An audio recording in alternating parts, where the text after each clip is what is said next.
I, 32, female, was in a relationship with my ex-husband Matthew for 5 years, and we were married for 4 years.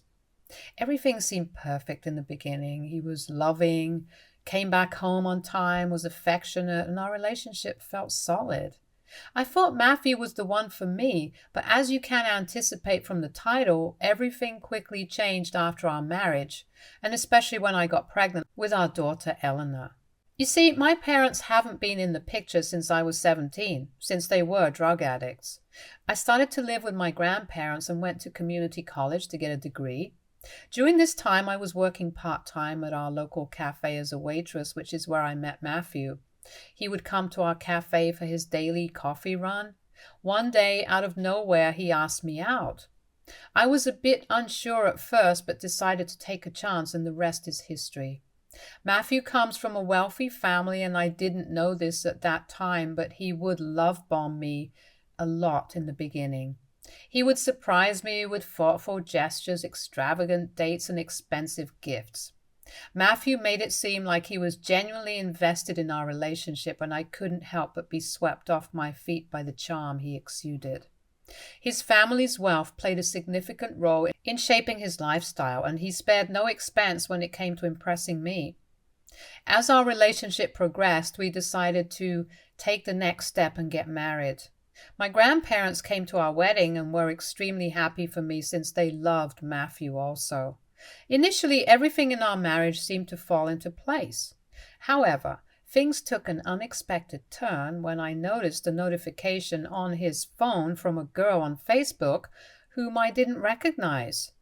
In a moment of insecurity, I decided to check his phone, something I had never felt the need to do before.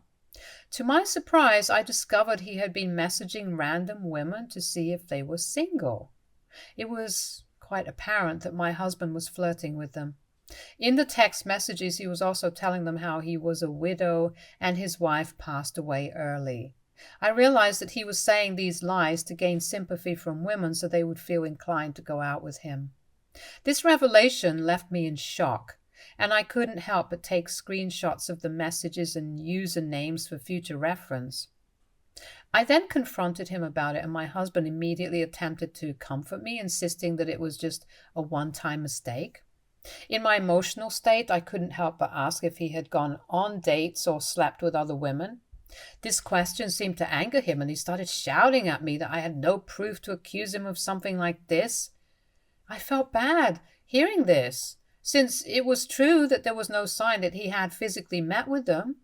Matthew then told me that what I had done was an invasion of his privacy, and he was willing to forgive and forget as long as I let this thing go as well. Like a fool, I agreed, thinking that this might just be a one-time mistake. What I will never forget is that this incident exposed a side of him that I had never seen before in all our years together. While he had occasionally shown anger before, this reaction to me confronting him was unprecedented. Eventually, this cheating incident started happening more and more. Every time I would talk to him about it, hoping that he would change, he would continue lying and gaslight me into staying with him. I have to admit that during that point in my life, I didn't even have the balls to leave him. I had no money or assets to my name. I knew that Matthew gave me a comfortable life despite his discrepancies, so I would try to convince myself, thinking that he was great in other aspects at least. I was so in love with him that I never mentioned his abuses to my own grandparents, even though they would sometimes feel like there was something wrong. I don't know why, but I just didn't want to admit to anyone that I was unhappy with him. When I got pregnant with Elena, I was over the moon, and to have a baby daughter. Matthew seemed unhappy when I broke the news to him, but I thought he would eventually come about. Unfortunately, things started to get worse from then. Being a first-time mother, I realized that I needed to start setting up a nursery for our baby, for which I needed funds. I tried talking to Matthew about it so we could go and shop for the baby together, but to my shock, he got really mad at me. He started calling me a gold digger and said that I was ruining his life.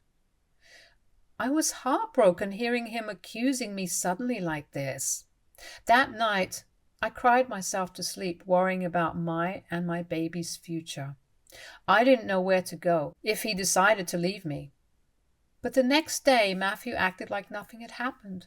He told me his mom would be coming and helping me out with the nursery. I was confused, but agreed. When his mom came, she helped me out with everything, but didn't really bother to check how I was doing. This is how his parents had always been. They somehow looked down on me for coming from a lowly family, and they expected me to take care of their son like a maid. Throughout my pregnancy, Matthew kept switching between acting normal and exploding in anger towards me. He would go on rants about how he felt stuck with me and how he wished the child was never born. I felt stuck and didn't know what to expect. It was too late now to terminate my pregnancy. As the baby's due date got closer, our home became more tense, and it took a toll on me emotionally. When Elena was born, I knew that I had to protect this baby no matter what. Now, I had one more life that I was responsible for, so I knew that I could not handle Matthew's mood swings and emotional abuse anymore. I needed to find a way to earn money so I could save for a rainy day. Once Eleanor was a year old, I started looking for jobs that I could do from home. In my search for a more stable, reliable work-from-home opportunity, I came across a customer service position with a reputable company. The job involved handling customer inquiries and resolving issues remotely, allowing me to maintain a flexible schedule while taking care of Eleanor. This new job brought a sense of financial independence, but it also marked the beginning of more conflicts with Matthew. In the beginning, he forbade me from getting a job, saying that it was not needed, but I was determined and persisted. I told him how I was taking care of Eleanor and the rest of the household work, so what I did during my free time should not be his concern. As my income increased, so did his resentment. He started accusing me of neglecting my responsibilities at home, despite my continuous efforts to balance work and motherhood. The emotional toll was getting overwhelming, but I knew that I had to bide my time. I needed to work and save money so I could have the option one day to walk out of this marriage. When Matthew could not pick a fight with me, he would use our daughter against us. He even taught our daughter the B word and would encourage her to use it on me if she didn't want to listen to me. He knew the only way he could get to me was through my daughter, so he would spend a lot of time with her and pollute her mind about how I didn't love her enough and how he was the only parent she could depend on. Now, if you're thinking, why didn't I stop this? I did try my best, but daughters are somehow closer to their dads. Eleanor chose to believe and trust my husband over me since he was the fun parent, while I was the parent who would enforce rules. Fast forward to when Eleanor turned 15 years old, I found my daughter exchanging nudes with a 23-year-old guy when I walked into our bathroom by mistake and saw her clicking selfies. I immediately confiscated her phone and checked her messages to see all the inappropriate messages that they had exchanged. Eleanor started shouting at me that I had no right to take her phone, but I didn't care. I called the guy she was talking with and asked him if he knew that she was just 15 years old. He seemed horrified hearing this and told me how my daughter had lied to him about her age, and he had proof about it. He then apologized and assured me that he would be deleting her chats and photos and would never contact her again. Hearing this, Eleanor started screaming at me about how horrible of a mother and how she wished I was dead. She abused me some more and then locked herself in her room. When Matthew came, I told him about everything, but he seemed surprisingly calm. I got suspicious and asked him why, as a father, he was not reacting. This is when Matthew revealed that he had known all along that she had been talking to a guy since Eleanor had shared with him about their relationship. He did say that he had no idea about the guy's age since Eleanor never mentioned that. I was shocked to say the least and started yelling at him about how he could let his 15-year-old daughter think it was okay for her to date a guy he had never even met.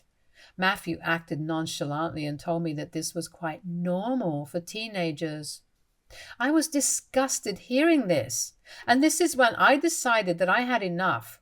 I told him that our daughter was a child, and it was his responsibility to have protected her instead of letting her send nudes to a 23-year-old guy. Clearly, he didn't deserve to be a father, so I announced that I was leaving him. Matthew started saying how I was completely overreacting and I was being a little too much. I didn't wait to hear more shit from him and walked upstairs to pack a bag for myself. By this time, I had saved up enough money to put a down payment on my name, so I was not afraid to leave Matthew anymore. By this time, my grandparents had passed away and they had left behind a small fortune for me, so I knew that I was ready to leave this man so I could protect my daughter. I told Elena to come with me, but to my surprise, she refused. I told her that I was leaving her dad and she needed to come with me, but Elena told me how I was the worst parent in the world for breaking up the family and that she preferred living with her dad, who could get her everything that she wanted rather than with me. I was at my wit's end and started pleading with her, telling her how she needed to be with me, but Elena refused. Matthew laughed in my face and told me to get out of his house since Elena had already made a decision to stay with him. Watching me walk out of his house, he taunted how the trash was finally taking itself out. It hurt me to leave my daughter behind with this toxic man, but I needed to get my affairs in order first. I thought Eleanor would eventually come around. I met and hired a strong divorce lawyer who understood my predicament. We served Matthew's divorce papers. I didn't want a single penny from him, but Matthew, on the other hand, demanded that I pay him back for all the money he claimed to have spent on me throughout our marriage. It was utterly laughable since I had been a dedicated housewife, managing our home and taking care of his needs without any financial compensation. The audacity he had to consider as him spending money on me left me incredulous. Despite my willingness to forego any financial settlement, Matthew remained stubborn in his demand. The situation escalated quickly and our respective lawyers attempted to negotiate a fair resolution. However, Matthew was unyielding, not only about the financial matters but also regarding custody rights over Eleanor. I knew he was doing this just to make it harder for me to leave him. As the divorce proceedings unfolded, my husband played his cards well. Although he lost his stand on demanding any money from me, since the judge observed that I had worked hard to serve him, so he had absolutely no right to ask me for money. He successfully convinced our daughter when it came time for custody, hearing that she should stay with him. He tricked her into standing against me in court, so when the judge asked for her opinion, she started saying how abusive and controlling I was. I was heartbroken to hear my own daughter say these lies by portraying me as this big villain. I tried to explain how she was talking to an older guy while being a minor herself, but Matthew and Eleanor refused my allegations. As a result, Matthew was granted full custody and I was ordered to pay a hefty child support to him every month. For me to be able to pay him this child support, I knew I wasn't earning well enough at that time to be able to pay this much. During this time, I was still getting settled into my new life as a single parent and had a lot of lawyers' fees to pay as well, while Matthew knowingly had dragged this whole thing out. I was still in shock after the verdict since I still couldn't imagine that Eleanor would do this to me. She had slowly become exactly like Matthew, a manipulative liar. This child support was also unfair when I was the one who had worked hard to protect her from him. Ultimately, I was left burdened with this colossal child support debt that I was now unjustly going to be forced to pay up. Shocked by her betrayal when I confronted Eleanor regarding this, she smirked, saying how it served me right to now pay for her while she could live with her dad and do whatever it is that she wants. I tried to reason with her, saying how I was only trying to protect her, but to my dismay, she stated that she didn't have any protection and this is why she hated being my child. She remarked why I couldn't be more like her dad and told me how Matthew had promised her his entire inheritance, and in her eyes, that seemed to outweigh any loyalty to the mother who had loved and cared for her. I was shocked to hear her so casually admit this. From then on, I knew that I needed to cut off ties with her and Matthew. If this is what Eleanor wanted, then I was going to grant her wish. I have spent the last 3 years paying child support while going into debt, but making sure to not miss any child support payments since I didn't want to pay any fines or be dragged to court again. Until Eleanor turned 18 years old, then she was completely her dad's responsibility and I was finally free. These last 3 years have been very, very hard on me, yet I have persevered. I have been promoted twice and earn quite well currently. I live alone in this flat quite peacefully. Throughout all this, neither Matthew nor Elena have tried to talk to me. Yesterday, while working from home, there was a ring on my doorbell. I opened the door to see Elena standing on my doorstep looking distressed. My eyes widened in shock to see her. It had been 3 years since I had seen her face. She smiled at me politely and asked me if she could come in. Still in shock, I let her in. Elena looked uneasy as she entered my flat. The air was thick with tension, and I couldn't fathom why she would show up after 3 years of silence. She nervously sat down, and I cautiously took a seat across from her. After an awkward silence, Elena finally spoke up. She started by apologizing for her past actions, acknowledging the pain she had caused me when she was a teenager. Her eyes welled up as she began to share the details of her tumultuous relationship with Matthew, her father, for these last few years. Eleanor explained that Matthew had started dating shortly after our divorce. His new girlfriend didn't share the same affection for Eleanor.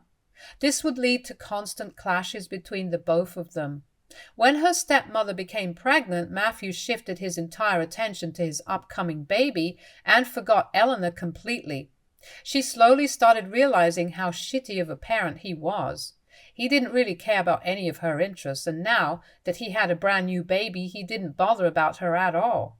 Recently, things escalated when the stepmother falsely accused Eleanor of trying to harm the baby, as Eleanor was jealous of her child. Eleanor told me how this was a blatant lie, but the stepmother somehow convinced Matthew to the point where he decided he wanted nothing to do with Eleanor anymore. She told me about the heated arguments, how Matthew told her to get out of his house, and the subsequent fallout. From her shaky voice and waterwork, it was clear that Eleanor was in a vulnerable position. She started pleading with me to let bygones be bygones and allow her back into my life, arguing that I owed it to her as a mother. My initial shock turned into a mixture of emotions: compassion, anger, confusion. It was difficult to digest the sudden twist of events. However, I couldn't ignore the years of hurt and betrayal. As she sat, tears streaming down her face, begging for support, I maintained my resolve. I reminded her of the debt she indirectly contributed to during my divorce proceedings, the lies she told for her father, and the toll it took on my life. I told her how hard I had to work to pay for her child support and the debt that I had accumulated as a result, while she lived her best life with Matthew.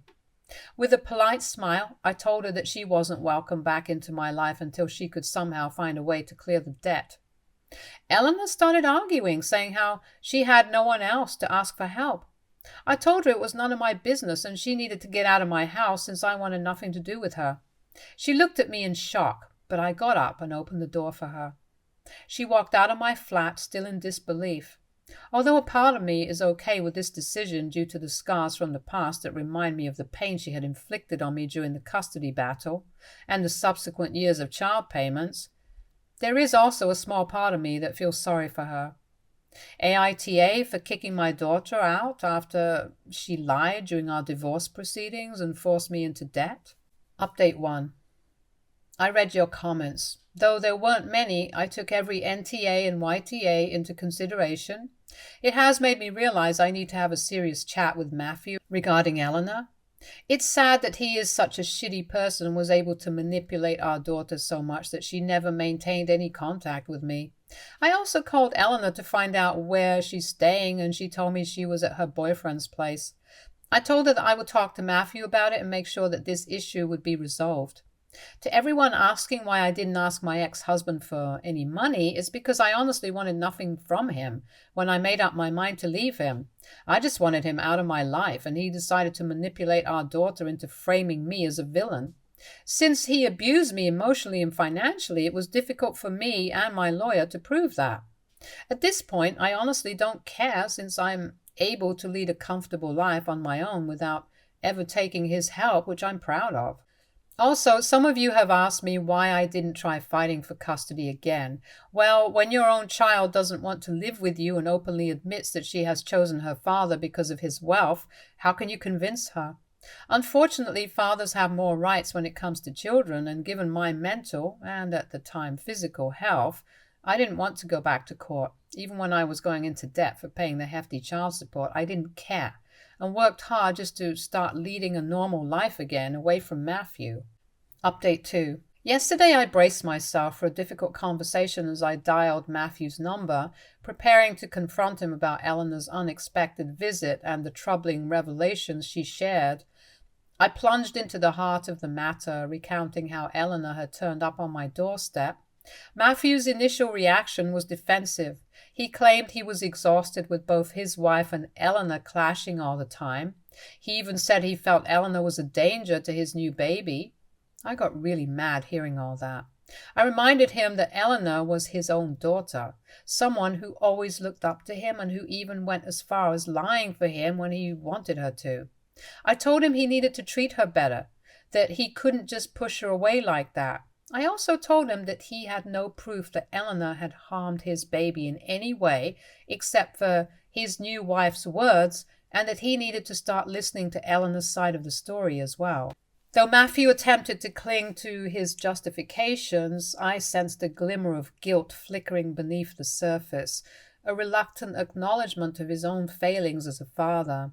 Eventually, I got through to him. He apologized for kicking Eleanor out. I suggested he talk to his parents and ask if Eleanor could stay with them since she was crashing at her boyfriend's place. After some back and forth, he agreed to do so. I finally felt relieved. Today, Eleanor texted me saying she's with her grandparents now. It's a small step forward, but at least she's in a safer and more stable situation. I told her that although we couldn't repair our relationship immediately, we could take small steps towards it. Update 3. It's been 4 months since my last update, and things have really changed for the better, especially between me and Eleanor. Surprisingly, Eleanor decided to move back in with Matthew after he apologized to her face to face. He also had a serious talk with his new wife, asking her to treat Eleanor better. Since then, things at Matthew's house have been calmer. There's more harmony in their place, and Eleanor seems happier and more confident. We did meet a few times, and although it is awkward, I understand that I need to forgive her for the past. Contrary to popular opinion, I haven't forgiven my ex-husband, nor am I back in contact with him. I had to talk to him last time for the sake of Eleanor, but that was it.